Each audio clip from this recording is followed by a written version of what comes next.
Social media ప్లాట్ఫారాల మీద పెత్తనం చెలాయించేటటువంటి వ్యవహారంలో సక్సెస్ అవుతోంది యూరోపియన్ యూనియన్ తాజాగా ఏదైతే ఒక ప్లాన్ని అప్రూవ్ చేసిందో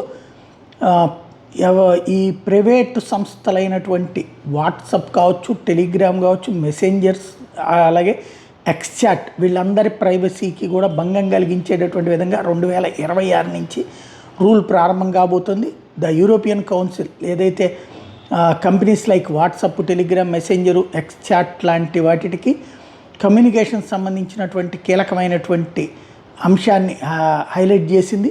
జ్యుడిషియల్ వారెంట్ లాంటిదే. యూరోపియన్ గవర్నమెంట్స్ ఏదైనా కనుక ఆదేశం ఇస్తే అది ఇక వేరే జడ్జి దగ్గరికి, వేరే కోర్టు దగ్గరికి వెళ్ళి కూడా తేల్చుకునే అవకాశం లేదు, నేరుగా చర్య తీసుకోవచ్చు అన్నటువంటి పాయింట్ని హైలైట్ చేశారు. తద్వారా పూర్తిగా తమ అదుపులోకి తీసుకొచ్చుకోవాలన్నటువంటి ప్రయత్నం అయితే సోషల్ మీడియా ప్లాట్ఫారాలని యూరోపియన్ యూనియన్ చేస్తోంది.